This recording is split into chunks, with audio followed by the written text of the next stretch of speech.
بسم اللہ الرحمن الرحیم۔ السلام علیکم ورحمۃ اللہ وبرکاتہ۔ امید ہے کہ آپ سب ایمان، صحت، عافیت اور برکت کے ساتھ ہوں گے۔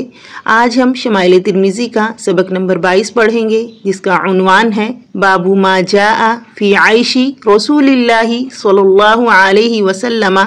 یعنی کہ باب جو کہ آیا ہے نبی کریم صلی اللہ علیہ وسلم کی زندگی گزارنے کے بیان میں۔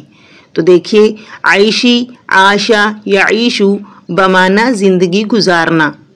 یہ باب شمائل ترمذی میں 2 جگہ آیا ہے کہ نبی کریم صلی اللہ علیہ وسلم کی معیشت، آپ کی زندگی گزارنے کا جو طریقہ کار تھا، یعنی کہ کھانا پینا کس طرح نبی کریم صلی اللہ علیہ وسلم فرماتے تھے، تو یہاں پر ایک دفعہ یہ باب ذکر کیا اور آگے دوبارہ تفصیل کے ساتھ اس باب کو ذکر کیا جائے گا۔ یہاں پر اس باب میں 2 احادیث ذکر کی گئی ہیں اور آگے کئی احادیث اس موضوع پر آئیں گی۔ یہ جو باب ہم پڑھ رہے ہیں، اس میں نبی کریم صلی اللہ علیہ وسلم کی عام روٹین کو ذکر کیا گیا ہے، یعنی کھانے پینے کا عمومی حال کیا ہوا کرتا تھا، اس کو یہاں پر ذکر کیا گیا ہے۔ اور یہ بھی ہو سکتا ہے کہ امام ترمذی رحمہ اللہ کا مقصود اس جگہ صرف نفس تنگی کو بیان کرنا ہے، اور اس جگہ نبی کریم صلی اللہ علیہ وسلم نے تنگی کی حالت میں جو چیزیں استعمال فرمائیں ان کا ذکر مقصود ہو، اس وجہ سے یہاں صرف 2 حدیثیں ذکر فرمائیں۔ اور یہ بھی ممکن ہے کہ یہاں اس چیز کی طرف اشارہ کرنا مقصود ہو کہ گزشتہ باب میں جو لباس میں بعض ایسی چیزیں ہم نے پڑھی جس کے بارے میں کہا گیا، یعنی کہ پرانی لنگی یا تنگ آستین کا جبہ وغیرہ جو عام معمول کے خلاف تھا، یہ اس وقت کی عام تنگ حالی کی وجہ سے تھا،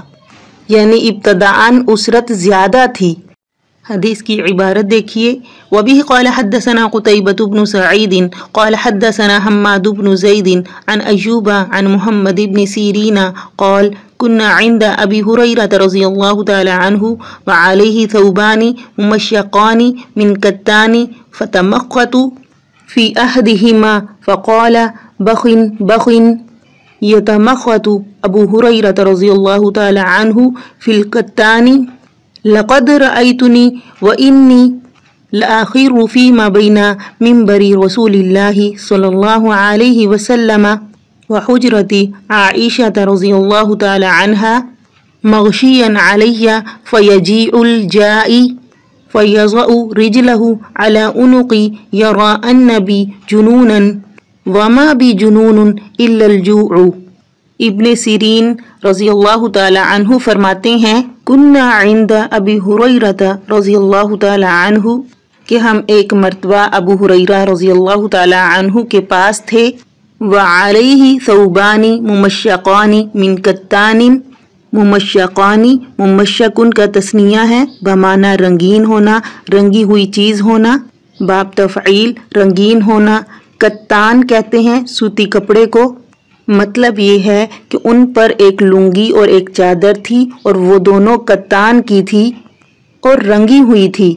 پھر آگے فرماتے ہیں فتمخت فی احدہما، یتمخت باب تفاعل سے، باب افتعال سے بھی اور باب تفعیل سے بھی آتا ہے، ناک صاف کرنا، ناک کی ریزش صاف کرنا، اور ناک کی ریزش کو مخاطن بھی کہا جاتا ہے۔ مطلب یہ کہ ابو ہریرہ رضی اللہ تعالی عنہ نے ان میں سے ایک سے ناک صاف کیا۔ فقال، پھر فرمایا، بخن بخن، حیرت ہے حیرت ہے، یتمخت ابو ہریرہ رضی اللہ تعالی عنہ فی الکتان، مطلب یہ کہ وہ حیرت سے کہہ رہی ہیں، تعجب سے کہہ رہی ہیں کہ اللہ اللہ، آج ابو ہریرہ رضی اللہ تعالی عنہ کتان کے کپڑوں سے ناک صاف کرتا ہے۔ تو دیکھیے یہاں پر بخین بخین لفظ ہے، مطلب کہ حیرت ہے، تعجب ہے، اور یہ لفظ بخ بخ بھی استعمال ہوا ہے، تو اس کا معنی ہوگا واہ شاباش، اور اسی طرح بخ بخل بعیرو، اس کا مطلب ہوتا ہے اونٹ کا بلبلانا۔ پھر آگے فرماتے ہیں رأیت وإنی لأخیر فیما بین منبر رسول اللہ صلی اللہ علیہ وسلم وحجرت عائشہ مغشیا، اخیر فعل مضارع واحد متکلم، اور باب نون سے بھی آتا ہے خرن خریرن گرنا پڑنا،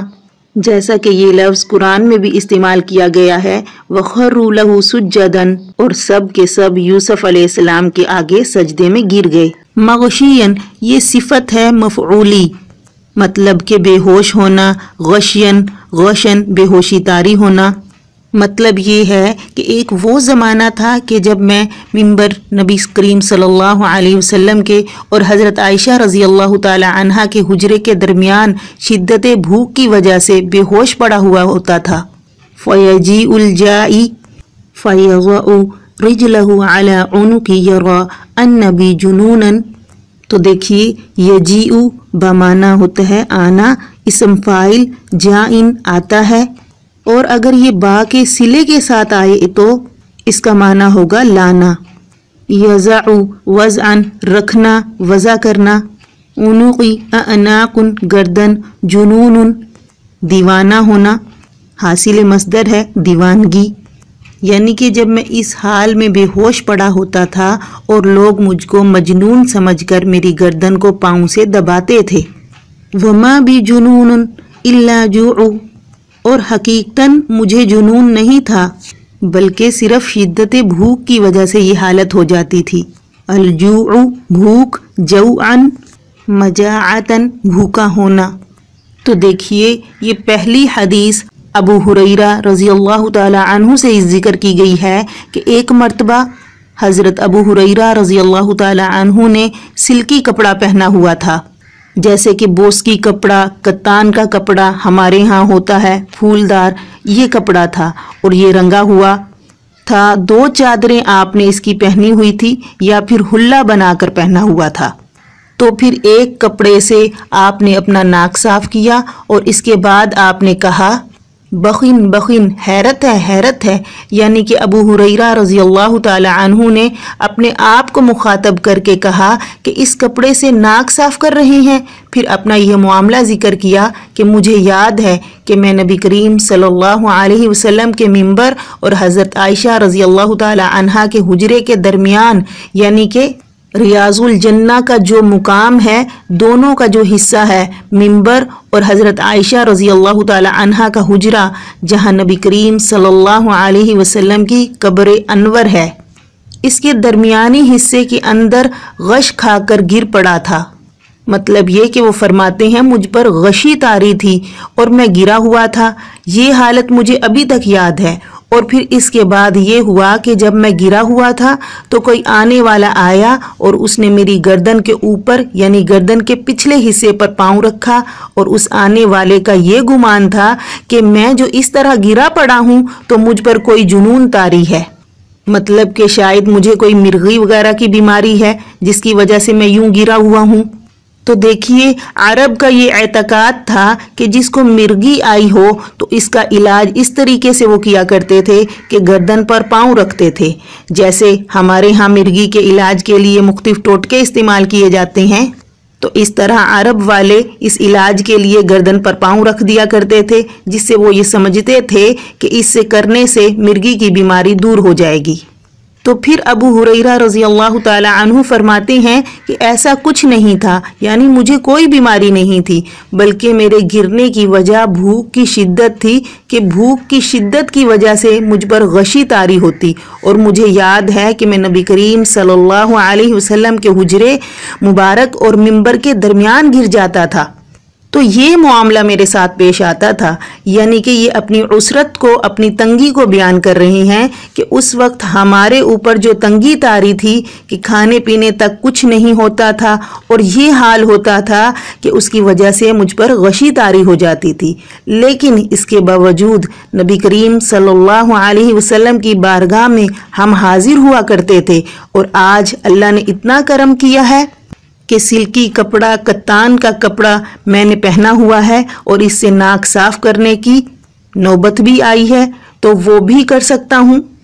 یعنی کہ اب اللہ نے یہ یسر عطا فرمایا ہے، یہ مالداری عطا فرمائی ہے، ورنہ وہ وقت بھی مجھے بھولا نہیں ہے، وہ وقت بھی مجھے یاد ہے۔ تو دیکھیے ابو ہریرہ رضی اللہ تعالی عنہ کا یہ واقعہ ان کی زبانی امام ترمذی رحمہ اللہ نے ذکر کیا ہے۔ تو اب یہاں پر سوال یہ پیدا ہوتا ہے کہ اس واقعے کا نبی کریم صلی اللہ علیہ وسلم کی سیرت سے کیا تعلق ہے، کیونکہ بات تو یہاں پر نبی کریم صلی اللہ علیہ وسلم کی زندگی گزارنے کی ہو رہی ہے۔ تو ابو ہریرہ رضی اللہ تعالی عنہ کے واقعے کو ذکر کرنے کا پھر کیا مقصد ہے؟ تو شارحین حدیث نے اس مقام پر یہ ارشاد فرمایا کہ نبی کریم صلی اللہ علیہ وسلم کی رحمت عامہ تھی۔ آپ صلی اللہ علیہ وسلم کا کرم ہر ایک کو شامل ہے اور آپ صلی اللہ علیہ وسلم ہر ایک کا خیال رکھنے والے تھے۔ تو اگر ابو ہریرہ رضی اللہ تعالی عنہ اس حال میں وہاں گرے ہوئے تھے تو اس کا واضح مطلب یہ ہے کہ خود نبی کریم صلی اللہ علیہ وسلم کے گھر کے اندر ظاہراً کوئی ایسی چیز نہیں تھی جو ابو ہریرہ رضی اللہ تعالی عنہ کو دی جاتی۔ اگر کچھ ہوتا تو نبی کریم صلی اللہ علیہ وسلم کبھی بھی ابو ہریرہ رضی اللہ تعالی عنہ کو اس حالت میں نہ چھوڑتے، کیونکہ ابو ہریرہ رضی اللہ تعالی عنہ جیسے خاص خدام کا جب یہ حال تھا تو اس سے آپ صلی اللہ علیہ وسلم کی تنگی کا حال خود معلوم ہو گیا کہ یہ حضرات یعنی کہ ابو ہریرہ رضی اللہ تعالی عنہ اہل صفہ میں سے تھے، یعنی کہ یہ مہمان شمار ہوتے تھے،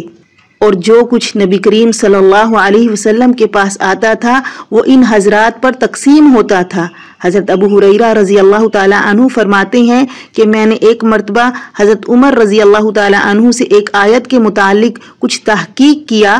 اور وہ مجھے بتا رہے تھے اور میں ساتھ ساتھ چل رہا تھا کہ چل نہ سکا اور گر کر بے ہوش ہو گیا۔ اور آج دیکھیے مسلمانوں کا یہ حال ہے کہ وہ تنگ حالی کا شور کرتے ہیں، روٹی کا سوال اتنا اہم ہے ان کے لیے کہ اس کی خاطر ہر قسم کی بددینی کو اختیار کیا جا سکتا ہے، لیکن کیا ان حالات کے عشیر بھی ہمارے حالات ہیں؟ یعنی ان حالات کے نزدیک بھی ہمارے حالات ہیں، اور یہ حضرات ان مصائب پر بھی کسی قسم کی دینی کمی کو برداشت نہیں کر سکتے تھے۔ دیکھیے ابو ہریرہ رضی اللہ تعالی عنہ کے واقعے کو بیان کرنے سے اس باب کے ذریعے نبی کریم صلی اللہ علیہ وسلم کے مبارک گھر کا حال امام ترمذی رحمہ اللہ نے بیان فرمایا ہے۔ اگلی حدیث کی عبارت دیکھیے، وبه قال حدثنا قتيبة قال حدثنا جعفر بن سليمان الزبعي عن مالك بن دينار قال ما شبع رسول الله صلى الله عليه وسلم من خبز قط ولا لحم إلا على ضفف قال مالك سألت رجلا من أهل البادية ما الضفف فقال أن يتناول مع الناس۔ مالک بن دینار رحمہ اللہ فرماتے ہیں کہ نہیں پیٹ بھرا نبی کریم صلی اللہ علیہ وسلم نے من خبزن روٹی سے قطو کبھی بھی ولا لحمن اور گوشت سے الا مگر علی ضففن مگر جب کوئی مہمان آتا مہمان پر یعنی کہ مہمان کے ساتھ۔ تو دیکھیے شبیعہ سیر ہونا، پیٹ بھرا ہوا ہونا، خبزن روٹی باب افتعال روٹی بنانا روٹی پکانا، لحمن گوشت کو کہتے ہیں، لحامن لحومن گوشت، ضففن اس لفظ کے 10 معنی آتے ہیں مگر یہاں اس کے معنی ہے لوگوں کی بھیڑ ہونا، قلت خوراک کے ساتھ کھانے والوں کی کثرت۔ پھر آگے مالک بن دینار رحمہ اللہ فرماتے ہیں کہ سألت رجلا من اہل البادیتی کہ میں نے سوال کیا ایک دیہاتی آدمی سے، ایک اعرابی سے، ایک بدو سے، مضفف کہ ضفف کیا ہے؟ پس اس نے کہا ان یتناول مع الناس یعنی کہ اس نے لوگوں کے ساتھ کھانا کھانے کے معنی بتلائے۔ یتناول باب تفاعل سے کھانا تناول کرنا کھانا۔ دیکھیے یہاں پر ضفف ان کے معنی مخفی تھے، اس لیے اب بھی اہل لغت کے اس میں مختلف رائے ہیں۔ آپ صلی اللہ علیہ وسلم کی عام روٹین یہ تھی کہ آپ 1/3 تناول فرماتے، ایک حصہ پانی کے لیے چھوڑتے اور ایک حصہ ہوا کے لیے، مگر جب کوئی مہمان آتا تو اس کی دلجوئی کے لیے 2/3 تناول فرماتے تھے۔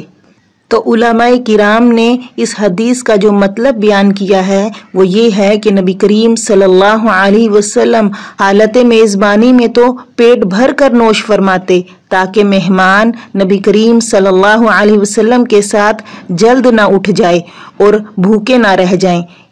تو اس لیے جب کہ نبی کریم صلی اللہ علیہ وسلم کے پاس کوئی مہمان ہوتا تھا تو اس کے لیے نبی کریم صلی اللہ علیہ وسلم باوجود عسرت اور تنگی کے بھی فکر فرمایا کرتے تھے اور مہمان کے لیے کچھ نہ کچھ اہتمام ضرور فرماتے تھے۔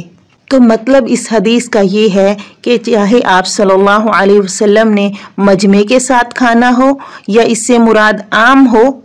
گھر ہو یا کوئی دوسری جگہ ہو، تو اس کی وجہ یہ ہے کہ جس مجمع میں نبی کریم صلی اللہ علیہ وسلم تشریف فرما ہوں، اس میں نبی کریم صلی اللہ علیہ وسلم کے ہاتھ کھینچ لینے کے بعد مجمع کا ہاتھ کھینچ لینا تو ضروری ہے۔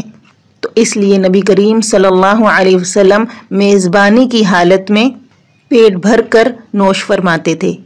یہاں یہ بات بھی غور کر لیں، یہاں یہ بات بھی یاد رکھنی چاہیے کہ جس جگہ نبی کریم صلی اللہ علیہ وسلم کا پیٹ بھرنا ذکر کیا گیا ہے تو ان سب جگہ پر 2/3 پیٹ بھر کر نوش فرمانا ہی مراد ہے، اور یہ حالت بھی حالت مہمانی میں ہوتی تھی، یعنی جب آپ کے ساتھ کوئی مہمان ہوتا تھا، ورنہ بالکل بھی پیٹ بھرنا کسی بھی وقت ثابت نہیں ہے، نہ حالت مہمانی میں نہ حالت تنہائی میں۔ مطلب یہ کہ مہمان کے ساتھ 2/3 کھا لیتے تھے، پہلے 1/3 کی روٹین تھی آپ کی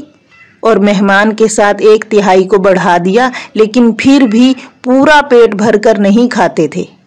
اللہ ہم سب کو نبی کریم صلی اللہ علیہ وسلم کی سیرت کو اپنانے والا بنائے۔ اللہ سے دعا ہے کہ ہمارے بھی تمام معاملات نبی کریم صلی اللہ علیہ وسلم کی سیرت کے مطابق ہو جائیں۔ ہمارا آج کا سبق یہاں مکمل ہوا۔